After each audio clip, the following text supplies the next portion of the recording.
Hello again, rail fans. A lot of folks ask me why I don't do more videos about heritage units. And to them, I say I love heritage locomotives when I know for sure where they're going to be within an approximate time frame. But the opposite is most often the case for me. Unconfirmed information, unexpected stops, and long hours either held in sidings or waiting on new crews can spell hours of waiting by the tracks by me. Now, when I get good reconnaissance of a heritage engine's location, destination, or service plan, and I'm not too far away, I'll make a run for it. For about a week, the Facebook chatter had been all about CSX's latest heritage locomotive, the Family Line's painted GE model ES44AH, number 1972. The engine was spotted on Saturday on southbound train M603, nightly Waycross to Lakeland Phosphate and Manifest Freight. So on this Sunday morning, I headed out to Lakeland. I fully expected him to be sitting somewhere deep in Winston Yard and out of my reach. But I got the word he'd been put on a local train and would run out to Davenport and Auburndale and back. I was hearing an M452 on the radio working in the yard, but he was apparently not yet ready to leave. Plus, the Amtrak Silver Star was in the picture now, so I headed for a regular spot, South Lakeland. The Ospreys evidently love these new signal cantilevers. A family of them has set up housekeeping right in the middle of that second-tier walkway. I hope they're not home next time Mr. Signal Maintainer has to climb up there. The more surprising find right here is the apparent abandonment of the Goddard's Produce Building and parking lot. Goddard's laid off 41 employees just before Christmas 2023, then closed permanently not many days later. A thriving fruit and vegetable distributor since the 1920s, John Goddard Produce was purchased recently by Oaks Farms of South Florida. Something went wrong after that, and Goddard shut their doors early in 2024. I hate to hear of another small business going under, but I also worry about the fate of this property, my favorite train watching spot in Lakeland, where just now the Tampa-bound Silver Star is passing. Sean Daughtry is in the engineer's seat today. 91 engine 39, main to 1 south, clear at South Lakeland.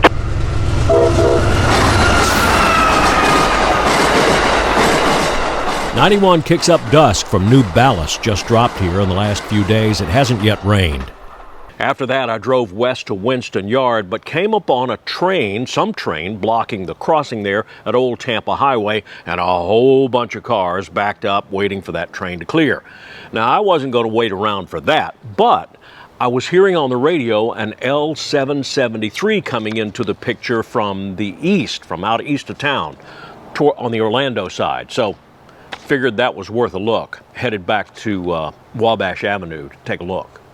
773 is a local that originates at Winston, runs south to Palm Center near West Palm Beach, and returns north to Winston. Designated as a shuttle to bring automobile racks to and from Palm Center, L773 looks today to be shuttling rock loads, boxcars, and more hoppers up from that area. Maybe some from Sebring and picked up at Auburndale, too. The dispatcher was holding him here at Wabash Avenue because of some problem that was happening in the yard. Just a minute or two after I pulled up, more rail fans arrived, apparently thinking the same thing as me. This might be the train that had the Family Line's heritage unit on it. After half an hour, the dispatcher told L773 to pull on down to the signal at Winston Y. An M453 had arrived at Winston off the S-Line side through Plant City, blocking northbound M452's escape going that way. So in order to let 452 get out and turn north at Lakeland Junction, the L773 had to be moved farther down so he would clear the switch at Lakeland Junction, even though he would now be blocking Wabash Avenue, the lesser of two evils. Midway through on L773, we see a DPU at mid-train, not the engine any of us are looking for. As he eases on down, we can now see another train tiptoeing right up behind him. Dispatchers can allow this if all parties know exactly what's happening and if everyone can stop his train in half the range of his vision. After creeping downhill for 10 minutes, L773 slowly rolls to a stop. 20 more minutes and here's northbound M452, fighting his way up the hill toward Lakeland Junction. The traffic jam was loosening up.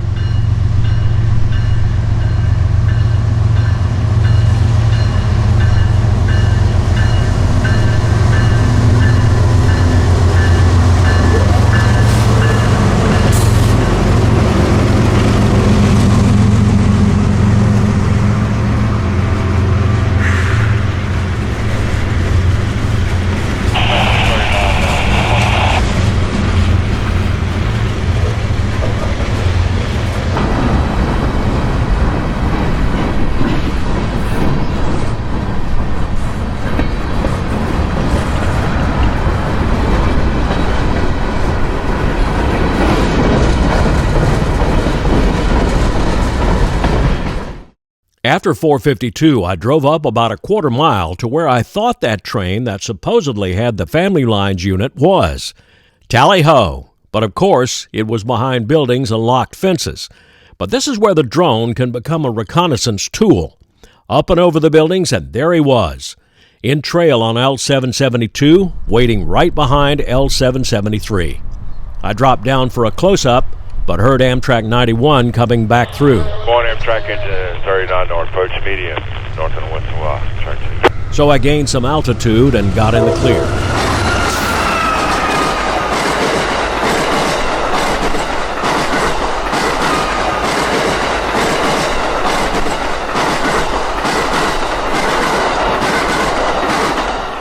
After that, I moved on down to Winston Y at the now closed Gay Road crossing.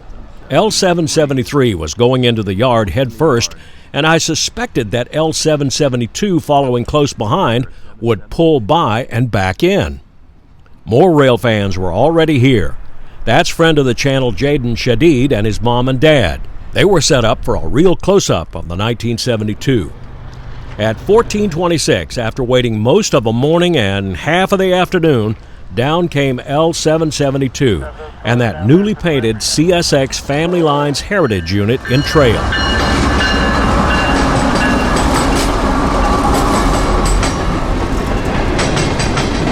As forecast, L772 was pulling by and backing in. Now normally I'd wait for the whole train to get by, but not today. I grabbed up the camera still rolling and ran for the truck. The idea was to skedaddle around to the south leg of the Y at the old Tampa Highway crossing. There we'd be on the sunny side of him backing in. And in my experience with a short train like he's got, it won't take him very long to get there.